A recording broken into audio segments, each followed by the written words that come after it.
Saludos cordiales, mi nombre es Rommel Salazar y esta es la bitácora del trabajo final para la materia de narrativas digitales de la carrera o de la maestría de comunicación organizacional digital de la Universidad Politécnica Salesiana. En este sentido, pretendo mostrar la propuesta que estoy generando para la defensa o para la exposición del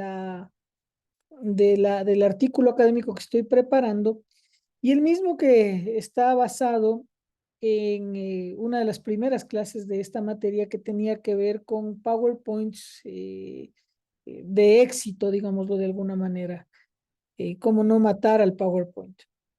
En este sentido, también he tratado de desarrollar una narrativa transmedia en la utilización de un PowerPoint, pensando en que hacia un futuro este PowerPoint puede ser descargado por las congregaciones o iglesias o comunidades eclesiales de base, puede ser editado en su contenido y puede ser usado de acuerdo a su propio contexto y a su propia necesidad.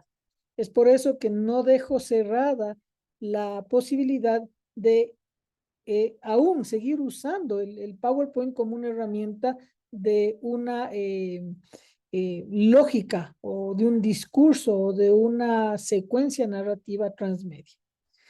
Eh, como usted puede ver, estimado docente, el tema de mi artículo académico es las transformaciones comunicacionales en la iglesia quiteña post-confinamiento. Y voy a dar paso a la presentación de este PowerPoint para poder ir desarrollando el mismo.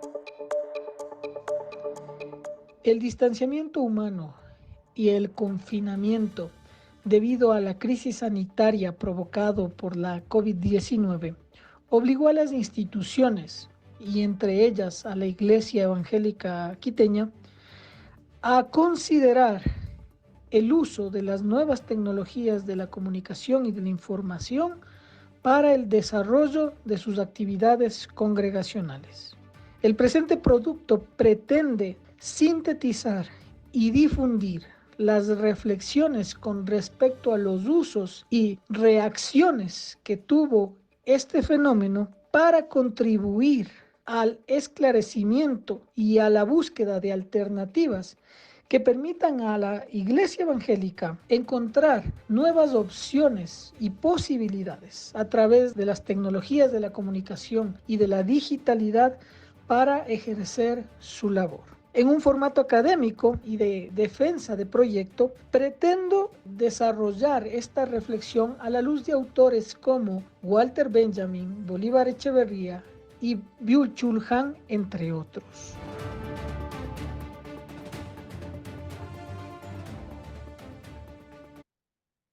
Como usted ha podido apreciar, estimado docente, iniciamos con un audio, el cual está grabado en un estilo de podcast, porque lo que pretendo también generar en esta dinámica transmedia y pensando en este futuro del producto, pretendo desarrollar el contenido del artículo académico en varios podcasts, siendo en un tono noticioso, si es que se quiere, el inicial, el principio, pensando en el trabajo que hicimos con respecto al tema del protagonista y el antagonista, con respecto al tema del desconocimiento y de las alternativas que puede generar el conocimiento y la reflexión sobre este tema. Entonces cierro este paréntesis, pequeño paréntesis para mencionar que una parte de la narrativa transmedia, del discurso transmedia, del guión transmedia que se utilizará será el producir más elementos sonoros, en este caso en un podcast. Pues bien, ingreso nuevamente al tema de mi defensa, ¿no es cierto?, de mi artículo académico, con una frase de Byung-Chul Han, que la he puesto en un formato de meme, en un formato de, de una conversación de WhatsApp. tratando de generar esta, de llamar la atención, de hacer más fácil, de ser más cotidiana la teoría, ¿no es cierto? ¿Y qué dice Byung-Chul Han en este mensaje de texto? La comunicación digital se está convirtiendo hoy cada vez más en una comunicación sin comunidad. Uno de los principales aspectos de las iglesias evangélicas, como es el caso del trabajo en cuestión, tiene que ver con ser comunidad. Y los procesos pandémicos, como veremos más adelante, no nos permitieron ser comunidad sin estar mediados por el recurso tecnológico, por la digitalidad o por la virtualidad. Entonces, lo que se pretende al fin y al cabo es volver a ser comunidad a través de estas dinámicas digitales o virtuales, pero tomando en cuenta de que la noción de que este sensorium, como dirá Walter Benjamin, esta aproximación, esta apropiación o este consumo, como lo dirá Bolívar Echeverría, cambian las dinámicas y las transforman y las convierten y la religiosidad no está apartada de ellas, ¿no es cierto? Eh, Tenemos que hacer un regreso, un retorno, un back to the future, regresar al futuro, regresar al pasado. Y tenemos que tomar en cuenta que la iglesia evangélica, eh, exclusivamente la quiteña, tiene unos hitos en el pasado. En el 2017 es el boom de las aplicaciones digitales. Todas las iglesias evangélicas, todas las comunidades, todas las instituciones en general estuvieron convocadas al uso de las tecnologías a través de las aplicaciones digitales, pero sin embargo esto no causó mucho efecto, no fue una generalización, sino que se lo tomaba de alguna manera un poco difusa tal vez o no muy formal dentro de la gestión, dentro de las actividades de la iglesia, ¿no es cierto? En el 2019, durante los enfrentamientos sociales que tuvo el país en el gobierno de Lenín Moreno, se prohibió la reunión de personas y esto ya generó una molestia y una dificultad para que la iglesia evangélica se reúna y entendamos que la iglesia estaba circunscrita en el espacio del templo. En ese sentido, no poder ir al espacio del templo eh, provocaba una molestia. El 2019 ya algunas iglesias empezaron a desarrollar sus actividades, como son sus servicios dominicales y otras reuniones, a través de plataformas. El Zoom fue una de las más utilizadas. Y no podemos dejar de lado, en el 2020, marzo del 2020, eh, la pandemia de la COVID-19 ya provocó que esta realidad vuelva a suceder. Es decir, que todas las instituciones, entre ellas las religiosas, sean prohibidas de reunirse. Y entonces lo que había pasado ya durante 2 semanas en el 2019 se volvió a presentar en el 2020 con la pandemia de la COVID-19. Un detalle, para enero del 2020, como ustedes pueden ver, de 17.51 millones de habitantes, el 64% se encuentra, esto es unos datos de We Are Social o de HotSuite, eh, se encuentran en la ciudad. Es decir, la iglesia ecuatoriana, tomando en cuenta la realidad ecuatoriana, la iglesia ecuatoriana y la iglesia quiteña se circunscribe en su mayoría a las poblaciones o a las ciudades eh, que se encuentran en el país, Guayaquil, Quito, Cuenca. Es decir, la iglesia de ciudad es la iglesia modelo, es la iglesia eh, eh, por antonomasia, digamos, de la iglesia ecuatoriana, porque el 64% de la población se encuentra en las ciudades. De este 64% de la población, el 89% usa teléfonos móviles y asimismo son usuarios de Internet del 69%. Estos datos que son no prepandémico, sino eh, cuando no nos podíamos reunir, eh, preconfinamiento, nos muestran ya una realidad que dejó de ser así y creció exponencialmente porque absolutamente todos los habitantes de la ciudad y del país tuvimos que acudir a la digitalidad, a las nuevas tecnologías de la comunicación para poder estar informados y también para generar o para desarrollar nuestra gestión. Estudiantes tuvieron que acudir a clases virtuales. Estoy hablando de niños, estoy hablando de adolescentes, estoy hablando de adultos. Las instituciones gubernamentales todas se volcaron a la atención digital o virtual.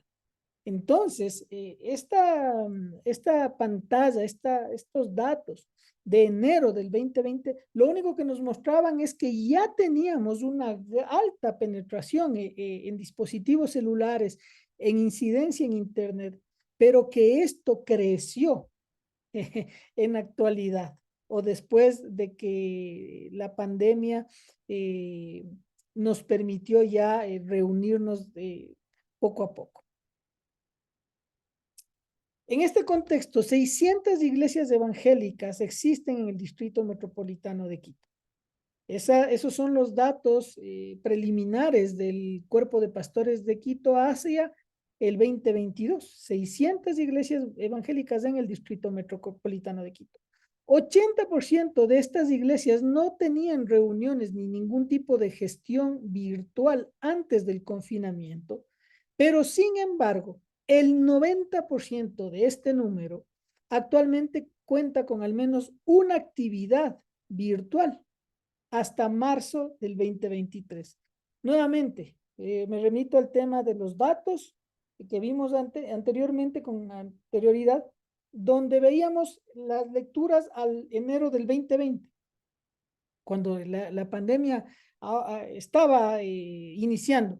Y ahora podemos ver que el 90% de esas 600 iglesias tienen por lo menos una reunión virtual, sea de gestión o sea de comunión, como les mencionaba. Voy a seguir adelante y me adentro un poquito al tema de la teoría.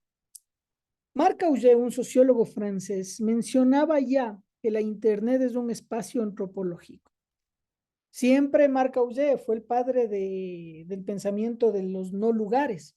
Pero sin embargo, ya en esta ocasión, Marc Augé menciona que la Internet se ha convertido en un espacio per se, donde las significaciones de los grupos que se encuentran alrededor de la Internet están ahí, tienen ya una estructura, ya se pueden concebir a sí mismos, ya se pueden reconocer. Aquí valga la anotación, Bill Clinton también presentó una propuesta a la Organización Mundial del Comercio de que el Internet sea reconocido como un lugar con el sentido de que se le pueda aplicar impuestos. Estamos hablando de que el Internet, que lo conocíamos como un no lugar, que el criterio de Marc Augé, se volvió a plantear como un espacio antropológico, un espacio de significación. En este sentido, Walter Benjamin menciona que la, la, la reproducibilidad técnica de la imagen genera nuevos sensorios para las personas. Y mi aproximación es que así como la reproducibilidad técnica que Walter Benjamin mencionaba que era la fotografía, en este sentido yo digo que las nuevas tecnologías de la comunicación son ese nuevo sensorium de la iglesia, esos espacios donde la producción o el filtro técnico han generado nuevas determinaciones, nuevas dinámicas de entender las cosas y por qué no la religión. Todo apunta a que lo que García Canclini postulaba no hace mucho tiempo, 2, 3, 4 años tal vez, que es las nuevas ciudadanías desde la digitalidad. Pero para esto hay que entender que ciertamente la mediación de las tecnologías nos convoca a un cambio de mentalidad, a un cambio en cómo percibimos la realidad y las relaciones.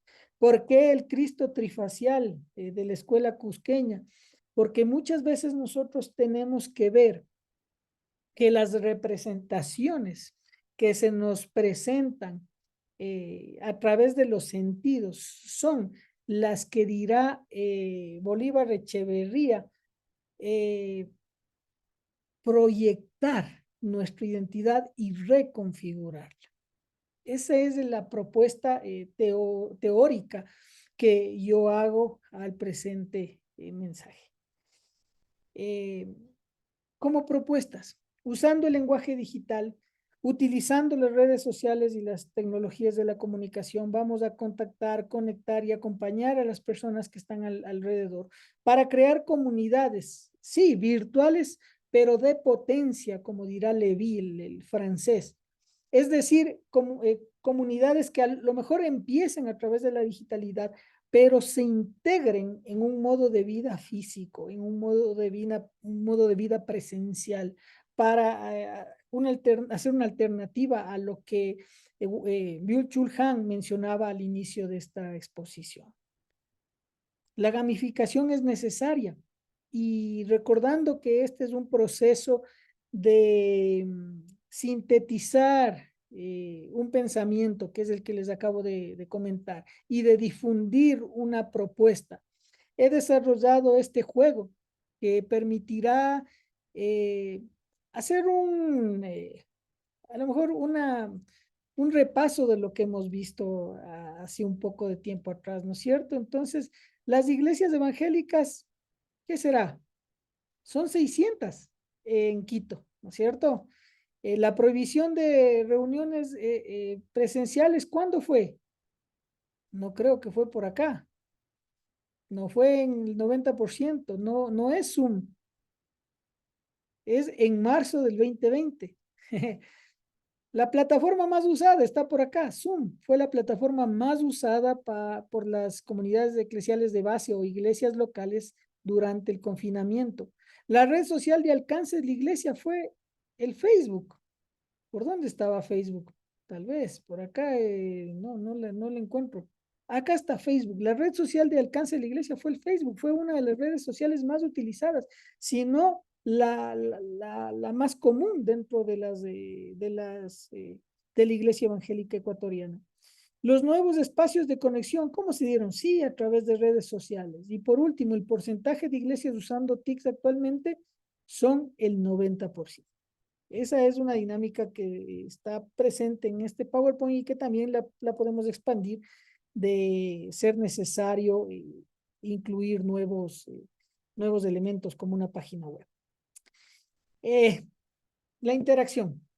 Ya estoy pensando en la exposición de o en el uso de esta herramienta y he creado una página web, una página web, un perfil de Facebook donde podremos nosotros encontrar todas esas dinámicas que se llevaron a cabo en el tiempo de la pandemia. Como podemos ver, aquí tenemos una invitación a un acto litúrgico que tenemos como iglesia que se llama la cena del Señor o la Santa Cena, se suele llamar en el marco de la iglesia evangélica, y que es algo muy similar a la Eucaristía, pero sin embargo tiene otras connotaciones muy propias del contexto evangélico. Y como podemos ver, el sábado 6 de junio de 2020 tal vez se llevó a cabo la Santa Cena a través del Facebook Live y del YouTube. Como les dije, el Facebook Live fue una de las plataformas o redes sociales más utilizadas durante la pandemia. Y aquí también podemos ver cómo madres e hijas pudieron tener tiempos donde la computadora, las redes sociales y una conexión a Internet fue necesaria para socializar. Como ustedes pueden ver, hay algunas otras fotografías. Pues bien, este es la bitácora que he utilizado. Eh, Como hemos podido ver, están todos los elementos tomados en cuenta. Tenemos un nombre de la experiencia, que es las transformaciones comunicacionales. En el radar de la transmedia nosotros podemos ver cómo la historia está planteada, no necesariamente a través de personajes, pero sí a través de eh, una línea contextual que habla de Quito, que habla de la realidad, de la historia muy reciente. Un tema eso es el mundo real, un tema de co-creación donde podemos generar interacción de nuestros amigos y podemos brindarles de una herramienta como es el PowerPoint propia para que los usuarios, para quien esté interesado pueda eh, desarrollarla, pueda contextualizarla y un tema de gamificación también que tiene que ver con el uso que se dio de este quiz, ¿no es cierto? De este test. Recursos humanos. En los recursos humanos está su servidor. Ustedes ven que he presentado al menos unas dos cifras, una del Cuerpo de Pastores de Quito, y entre otras, y ha tenido que ver el trabajo de ellos también, en el sentido de que ellos han sido los que proveen esta información estadística de cuántas iglesias existen en la ciudad de Quito, iglesias evangélicas, cuántas iglesias tenían y no tenían acceso a las redes sociales antes y después de la pandemia, ¿no es cierto? En el caso de ser más exponencial este trabajo, sí se requerirá más recursos humanos, así como también recursos monetarios, ¿no es cierto?, para la gestión de la misma. Hasta tanto es gratuita y este video, así como este material, estará a libre uso de quien esté interesado. La métrica de medición tiene que ver con a cuántas personas nosotros podemos llegar. Eh, es muy complicado ante un proyecto de divulgación decir de cuántos vamos a llegar. Pero sí podría yo decir que una métrica bastante realista de, de, de medición podría ser el número de likes o de interacción que tenemos con las publicaciones que recibimos en nuestro fanpage de Facebook. Pues bien, este ha sido la bitácora de trabajo. Agradezco mucho al docente que nos motivó a desarrollar este producto y como he mencionado es un producto beta de un proyecto que está en el corazón de su servidor desde hace mucho, mucho antes. Les agradezco y nada, un abrazo.